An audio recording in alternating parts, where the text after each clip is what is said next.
Good morning dear students. ഇന്ന് നമ്മൾ പഠിക്കാൻ പോകുന്ന ഓർഗനൽ ലൈസോസോമാണ്. Lysosomes were first isolated and named by Christian Duve in 1955. They are membrane-bound sacs filled with hydrolyzing enzyme lysozyme. സെല്ലിനകത്ത് കാണുന്ന membrane bound സാക്സ് ആണ്.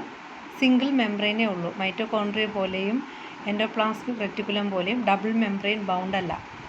And these sacs are filled with hydrolysing enzyme lysozyme.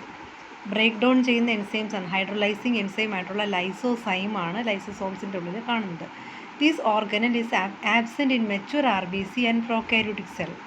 Lysosomes vary in size and shape and from time to time and cell to cell. ഓരോ സെല്ലനുസരിച്ചും ഇനി ഒരു സെല്ലിൻ്റെ തന്നെ പല സമയത്തുള്ള ആവശ്യങ്ങളനുസരിച്ചും ലൈസോസോംസിൻ്റെ എണ്ണവും ഷേപ്പും സൈസും ഒക്കെ വ്യത്യാസപ്പെട്ടിരിക്കും. The membrane is lipoproteinaceous. Like all the biological membrane, lysosome is also bounded by a lipoproteinaceous membrane.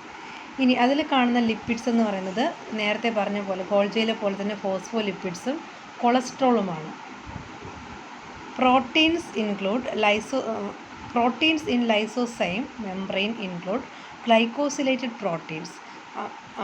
ലൈസോസൈമിൻ്റെ മെംബ്രെയിനിൽ കാണുന്ന പ്രോട്ടീൻസ് ഗ്ലൈക്കോസിലേറ്റഡ് ആണ്. ദാറ്റ് മീൻസ് പ്രോട്ടീനിൻ്റെ കൂടെ തന്നെ കാർബോഹൈഡ്രേറ്റ് ഗ്രൂപ്പ് അറ്റാച്ച് ചെയ്തിട്ടുള്ള പ്രോട്ടീൻസാണ് ഗ്ലൈക്കോ പ്രോട്ടീൻസ് എന്ന് പറയുന്നത്. അതെന്തിനാണെന്ന് വെച്ചാൽ glycosylated protein can protect themselves from the action of the hydrolyse enzyme present inside the lysozyme. ലൈസോസൈമിൻ്റെ ഉള്ളിൽ കാണുന്ന ഈ ബ്രേക്ക് ഡൗൺ എൻസൈം ലൈസോസൈം എൻസൈമിൻ്റെ ആക്ഷനിൽ നിന്നും രക്ഷപ്പെടാൻ വേണ്ടിയിട്ടാണ് ലൈസോസൈം മെംബ്രെയിനിലുള്ള പ്രോട്ടീൻസിനെ ഗ്ലൈക്കോസിലേറ്റ് ചെയ്ത് വെച്ചിട്ടുള്ളത്. And the lysosome membrane also contain a ATP dependent proton pump which help to maintain acidic pH inside the lysosome. ലൈസോസൈമിൻ്റെ മെംബ്രെയിനിൽ ഒരു പ്രോട്ടോൺ പമ്പുണ്ട്. മൈറ്റോകോൺട്രിയയിലൊക്കെ ഉള്ളതുപോലെ ഒരു പ്രോട്ടോൺ പമ്പുണ്ട്. നിങ്ങൾ റെസ്പിറേഷനിലെ മൈറ്റോകോൺട്രിയയിലെ പ്രോട്ടോൺ പമ്പ് പഠിക്കുന്നുണ്ട്. H+ അയോൺസ് ഒരു മീഡിയത്തിലുണ്ടെങ്കിൽ അതിൻ്റെ അസിഡിറ്റി കൂടും.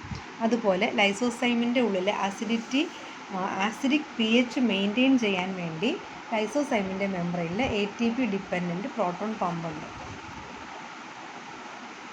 പിന്നെ ഇത് കൂടാതെ lysosome membrane also contain certain substances called stabilisers and labilisers which can stabilise and destabilise the membrane proteins respectively.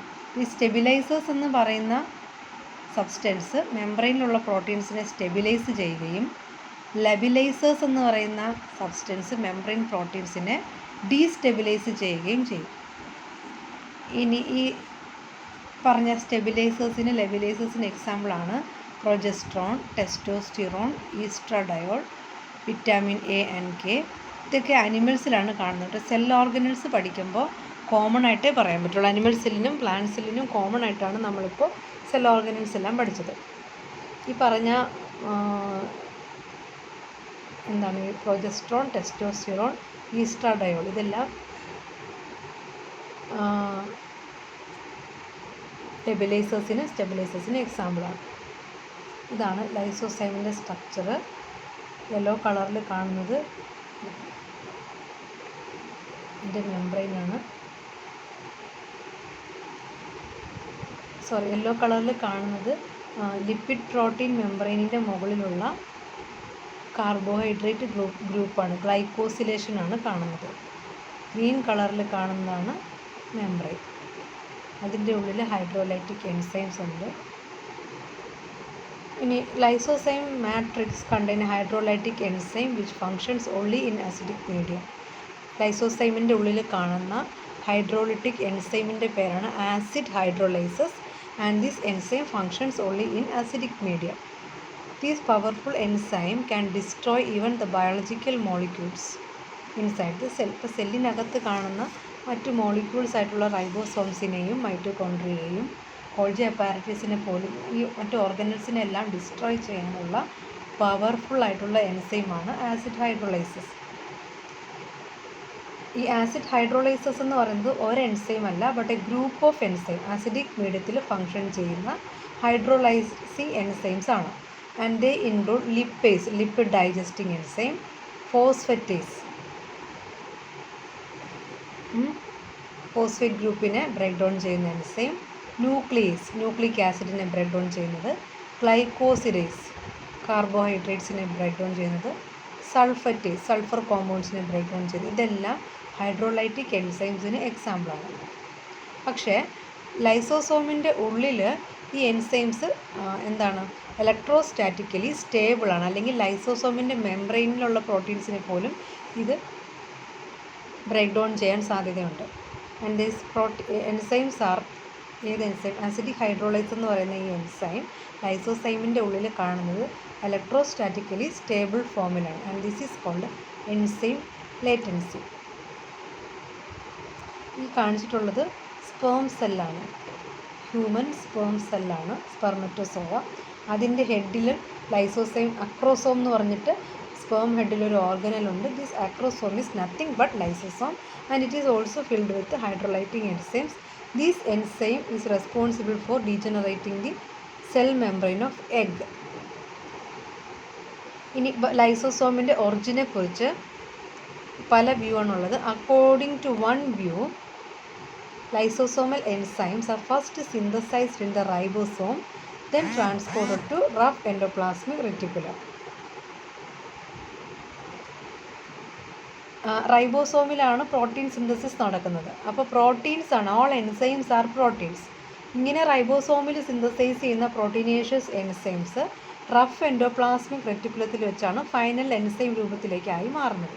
അത് കഴിഞ്ഞിട്ട് they are transported to Golgi bodies. Golgi ബോഡീസിൻ്റെ ഉള്ളിൽ വെച്ച് എൻസൈമിനെ ഫങ്ഷണൽ രൂപത്തിലാക്കുന്നു. ഗ്ലൈക്കോസിലേഷൻ നടത്തുന്നു, പിന്നെ ഫോൾഡിങ് നടക്കുന്നു. അങ്ങനെ ഇതെല്ലാം കഴിഞ്ഞ് ഫങ്ഷണൽ ആയിട്ടുള്ള എൻസൈംസിന് ഗോൾജി ബോഡിയിലുള്ള വെസിക്കിൾസിൽ നിന്നും പാക്ക് ചെയ്ത് വിടും. ഈ വെസിക്കിൾസ് ആണ് ലൈസോസൈംസ് ആയിട്ട് മാറി ബഡ് ഓഫ് ചെയ്ത് ലൈസോസൈംസ് ആവുന്നതാണ് ഒരു വ്യൂ. ദ കോൺസെപ്റ്റ് ഓഫ് ജേൾ എന്ന് പറഞ്ഞാൽ Golgi associated endoplasmic reticulum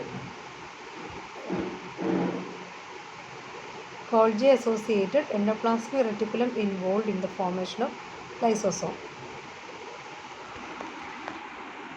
According to this view, the lysosomal enzymes are transported from the smooth endoplasmic reticulum itself. ഈ ജേൾ കോൺസെപ്റ്റ് അനുസരിച്ച് ലൈസോസോമിലുള്ള എൻസൈംസ് സ്മൂത്ത് എൻഡോപ്ലാസ്മിക് റെറ്റിക്കുലത്തിൽ നിന്നാണ് ഗോൾജി ബോഡിയിലേക്ക് ട്രാൻസ്ഫർ ചെയ്തിട്ട് Golgi ബോഡിയിൽ വെച്ചിട്ട് അതിനെ ഫൈനൽ ആക്ടിവേഷനൊക്കെ നടത്തി വെസിക്കിൾസിൻ്റെ ഉള്ളിലാക്കി പാക്ക് ചെയ്ത് വിടുന്നത്. Anyway, endoplasmic reticulum and Golgi bodies are involve in the biogenesis of lysosome. Endoplasmic റെറ്റിക്കുലവും ഗോൾജി ബോഡി രണ്ടുമാണ് ഇതിന് രണ്ടിനുമാണ് വെസിക്കിൾസ് ഉള്ളത് അല്ലേ. ഗോൾജി ബോഡിക്ക് നമ്മൾ 2 ഫേസ് പഠിച്ചു, എൻട്രി ഫേസും എക്സിറ്റ് ഫേസും.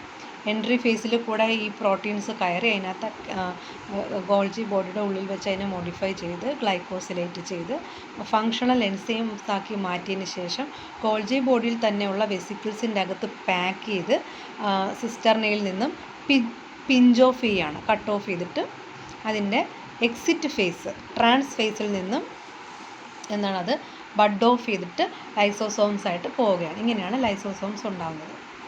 ഇനി 2 type, primary and secondary lysosomes. 2 type lysosomes ഉണ്ട്. Nascent or newly formed lysosomes are called primary lysosomes. അപ്പോൾ ഗോൾജി ബോഡിയിൽ നിന്ന് ഫ്രഷ്ലി ഫോംഡ് ആയിട്ടുള്ള ലൈസോസോമാണ് primary lysosome. Secondary lysosomes are engaged in intracellular digestive function. They are formed by the fusion of primary lysosome with other intracellular structures which need to be destroyed. അതായത് ഒരു നേസൻ്റ് lysosome, അതായത് primary ലൈസോസോമും സെല്ലിനകത്ത് destroy ചെയ്യാനോ digest ചെയ്യാനോ ആയിട്ടുള്ള particle, ചിലപ്പോൾ അത് bacteria ആവാം, അതല്ലെങ്കിൽ ഏതെങ്കിലും സെൽ ഓർഗനലാവാം, അതല്ലെങ്കിൽ ഫുഡ് പാർട്ടിക്കിൾസ് ആവാം. എന്തായാലും ആ സെൽ അതിനെ അകത്തേക്കെടുക്കും, എൻഗൾഫ് ചെയ്തിട്ട് ആ വെസിക്കിളും അല്ലെങ്കിൽ ആ സാക്കും പ്രൈമറി ലൈസോസോമും തമ്മിൽ ഫ്യൂസ് ചെയ്യുമ്പോഴാണ് സെക്കൻഡറി ലൈസോസോമായിട്ട് മാറുന്നത്. ഇങ്ങനെ സെക്കൻഡറി ലൈസോസോമിൻ്റെ ഉള്ളിൽ വെച്ചിട്ട് ആ ഫോറിൻ ബോഡിയെ ഡൈജസ്റ്റ് ചെയ്യുകയോ ബ്രേക്ക് ഡൗൺ ചെയ്യുകയോ ചെയ്യും. അതിൻ്റെ പിക്ചർ കാണിക്കാം കേട്ടോ. Heterolysosome are digestive vacuoles. They are lysosome fused with the engulfed foreign materials. ഈ സെക്കൻഡറി ലൈസോസോംസ് തന്നെയാണ് ഹെട്രോലൈസോസോംസ്, അല്ലാതെ വേറൊന്നുമല്ല.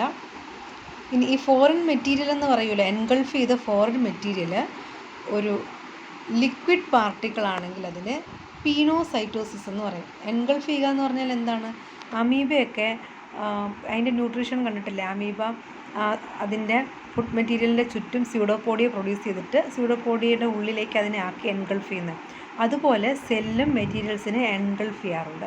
അങ്ങനെ എൻഗൾഫ് ചെയ്ത മെറ്റീരിയൽ ഒരു ലിക്വിഡ് മെറ്റീരിയൽ ആണെങ്കിൽ അതിനെ പീനോസൈറ്റോസിസ് എന്നും, സോളിഡ് ആയിട്ടുള്ള ഫുഡ് പാർട്ടിക്കിൾ ആണെങ്കിൽ ഫാഗോസൈറ്റോസിസ് എന്നും പറയും.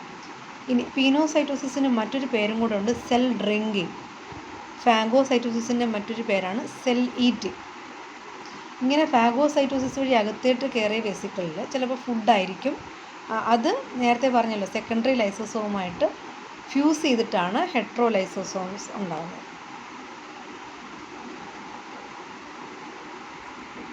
ഇതാണ് എൻഡോസൈറ്റോസിസ്. ഈ ഫുഡ് പാർട്ടിക്കിളിനെ സെൽ എൻഗൾഫ് ചെയ്യുകയാണ്. ഈ എൻഗൾഫ് ചെയ്ത ഫുഡ് പാർട്ടിക്കിളും ഇവിടെ കാണുന്ന പ്രൈമറി ലൈസോസോമായിട്ട് ഫ്യൂസ് ചെയ്തിട്ട് ഡൈജഷൻ നടക്കും. ഡൈജസ്റ്റ് ചെയ്ത വേസ്റ്റ് പ്രോഡക്റ്റ് സെല്ല് പുറത്തേക്ക് വിടുന്നു, എക്സോസൈറ്റോസിസ് വഴി പുറത്തേക്ക് വിടുന്നു.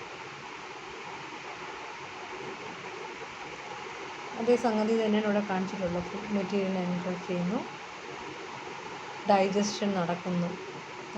ഗോൾജി എന്ന് ഫോം ചെയ്ത പ്രൈമറി ലൈസോസോം അതിൻ്റെ ഫങ്ഷൻ, ഡൈജഷൻ്റെ ഫങ്ഷൻ ഏറ്റെടുക്കുമ്പോൾ അത് സെക്കൻഡറി ലൈസോസോം ആവുന്നു. അതും ഫാഗോസൈറ്റോട്ടിക് വെസിക്കിളുമായിട്ട് ഫ്യൂസ് ചെയ്യുമ്പോൾ അത് ഹെട്രോ ലൈസോസോംസ് ആവുന്നു. അപ്പോൾ പ്രൈമറി ലൈസോസോം എന്ന് പറയുന്നത്, ഒന്നും കൂടെ പറയാട്ടോ, പ്രൈമറി ലൈസോസോം എന്ന് പറയുന്നത് നേസൻ്റ് ആണ്. നേസൻ്റ് എന്ന് പറഞ്ഞാൽ freshly formed lysosome. Secondary lysosome എന്ന് പറഞ്ഞാൽ അതിൻ്റെ ഫങ്ഷൻ, അത് ഇൻട്രാസെല്ലുലാർ ഡൈജസ്റ്റീവ് ഫങ്ഷനിൽ ഉൾപ്പെടുമ്പോഴാണ് സെക്കൻഡറി ലൈസോസോം ആവുന്നത്. ഇനി ഇൻട്രാസെല്ലുലാർ ഡൈജഷൻ നടന്നത്, അതായത് സെക്കൻഡറി ലൈസോസോമും ഒരു ഫാഗോസൈറ്റോട്ടിക് വെസിക്കിൾ, ഫാഗോസൈറ്റോട്ടിക് എന്ന് പറഞ്ഞാൽ സെൽ എൻഗൾഫ് ചെയ്ത പാർട്ടിക്കിൾ ഉള്ള വെസിക്കിൾ തമ്മിൽ ഫ്യൂസ് ചെയ്യുമ്പോൾ, രണ്ടും കൂടെ ഫ്യൂസ് ചെയ്തുണ്ടാകുന്നതാണ് ഹെട്രോ ലൈസോസോം. അപ്പോൾ ഫാഗോസൈറ്റോസിസ് എന്ന് പറഞ്ഞാൽ എന്താണെന്ന് മനസ്സിലായല്ലോ. സെല്ല് ഇതുപോലെ ഫോറിൻ ഫുഡ് പാർട്ടിക്കിൾസിനെ എൻഗൾഫ് ചെയ്യുന്ന ഈ പ്രോസസ്സിനെയാണ് കോമൺ ആയിട്ട് എൻഡോസൈറ്റോസിസ് എന്ന് പറയാം. പക്ഷേ സ്പെസിഫിക് ആയിട്ട് അറിയപ്പെടുന്ന ടേം ഫാഗോസൈറ്റോസിസ് എന്നാണ്. Or cell eating. സോളിഡ് പാർട്ടിക്കിൾസിനെ ഈറ്റ് ചെയ്യുന്നത് ഫാഗോസൈറ്റോസിസും ലിക്വിഡ് പാർട്ടിക്കിളിനെ ഈറ്റ് ചെയ്യുന്നത് പീനോസൈറ്റോസിസും. ഇനി ഈറ്റ് ചെയ്ത് ഡൈജസ്റ്റ് ചെയ്ത വേസ്റ്റ് പ്രോഡക്ട്സ് പുറത്തേക്ക് വിടുന്നത് exocytosis. Autolysosomes or cytolysosomes. These lysosomes are concerned with the digestion of cell organelles. ഒരു സെല്ല് ഏജ്ഡ് ആകുമ്പോൾ ഡാമേജ്ഡ് ആവും, അതിനകത്തുള്ള സെൽ ഓർഗനൽസ് എല്ലാം ഡാമേജ് സംഭവിക്കും. ഇങ്ങനെ ഡാമേജ് സംഭവിക്കുന്ന സെൽ ഓർഗനൽസിനെ ഡിസ്ട്രോയ് ചെയ്യുന്ന ഫങ്ഷൻ ഏറ്റെടുത്തിട്ടുള്ള ലൈസോസോംസ് ആണ് ഓട്ടോലൈസോസോംസ് അല്ലെങ്കിൽ സൈറ്റോലൈസോസോംസ്. ഇങ്ങനെ ഈ ലൈസോസോംസ് സെല്ലിനകത്തുള്ള എല്ലാ ഡാമേജ്ഡ് ആയിട്ടുള്ള ഓർഗനൽസിനെയും മോളിക്യൂൾസിനെയൊക്കെ ഡിസ്ട്രോയ് ചെയ്യും, അതിനകത്ത് വെച്ചിട്ട് ഹൈഡ്രോലൈസ് ചെയ്യും. And this process is called micro autophagy or autolysis. ഇങ്ങനെ ഒരു സംഗതി നടക്കുന്നുണ്ട്. അതായത് ഒരു ലൈസോസോം അതേ സെല്ല്, ലൈസോസോം ഉൾപ്പെടുന്ന ആ സെല്ലിൻ്റെ ഉള്ളിലെ തന്നെ മറ്റ് ഓർഗനൽസിനെ ഡൈജസ്റ്റ് ചെയ്യുന്നത് കൊണ്ട് അതിനൊരു പേരും കൂടെ ഉണ്ട്, സൂയിസൈഡൽ ബാഗ്സ് എന്നും കൂടെ ഒരു പേരുണ്ട്. സ്വന്തം സെല്ലിൻ്റെ ഉള്ളിൽ തന്നെയുള്ള മറ്റ് ഓർഗനൽസിനെ ഡൈജസ്റ്റ് ചെയ്യുന്നത് കൊണ്ടാണ് ലൈസോസോംസിനെ സൂയിസൈഡൽ ബാഗ്സ് എന്ന് വിളിക്കുന്നത്. എപ്പോഴും ഡൈജസ്റ്റ് ചെയ്യില്ല, ആ സെൽ ഓർഗനൽസ് ഡാമേജ്ഡ് ആകുമ്പോൾ മാത്രമാണ് അതിനെ ഡൈജസ്റ്റ് ചെയ്യുന്നത്. ലൈസോസോംസിൻ്റെ ഫങ്ഷൻസാണ് നമ്മൾ നേരത്തെ പറഞ്ഞ പല പല ഫങ്ഷൻസ് ഒന്ന് സമ്മറൈസ് ചെയ്തിട്ടേ ഉള്ളൂ. പാത്തജൻസിനെയും എക്സ്ട്രാ സെല്ലുലാർ മെറ്റീരിയൽസിനെയും ഡൈജസ്റ്റ് ചെയ്യുന്നു, ഡെഡ് ആൻഡ് ഡാമേജ്ഡ് സെല്ലിനെ ഡിസൊല്യൂട്ട് ചെയ്യുന്നു, ഗ്യാമേറ്റിക് ഫെർട്ടിലൈസേഷൻ നമ്മൾ നേരത്തെ പറഞ്ഞല്ലോ, സ്പേം ഹെഡിലുള്ള അക്രോസോംസ് എഗ്ഗിൻ്റെ ന്യൂക്ലിയർ മെംബ്രെയിനുള്ള സെൽ മെംബ്രെയിനെ ഡിസോൾവ് ചെയ്യാൻ സഹായിക്കുന്നു. ഇനി they help in the release of thyroid hormone from the binding site to the bloodstream. In endocrine gland, the lysosomal enzymes remove the excessively produced secretory granules called crinophagy. Endocrine glands എന്ന് പറഞ്ഞാൽ hormone secreting ഗ്ലാൻഡ്സിലെ എക്സസ്ലി produced ആയിട്ടുള്ള secretory പ്രോഡക്ട്സിനെ remove ചെയ്യുന്നതും ലൈസോസൈംസ് ആണ്. In plant, lysozymes are involved in the hydrolysis of starch granules during seed ജെർമിനേഷൻ്റെ സമയത്ത് സീഡിനുള്ളിൽ കാണുന്ന സോളിഡായിട്ടുള്ള ഫുഡ്സിനെ digestible ഫോംസിൽ liquid ഫോമിലേക്കാക്കി മാറ്റാനായിട്ട് സീഡ്സിലുള്ള ലൈസോസൈംസ് ഹെൽപ്പ് ചെയ്യുന്നുണ്ട്. ഓക്കെ.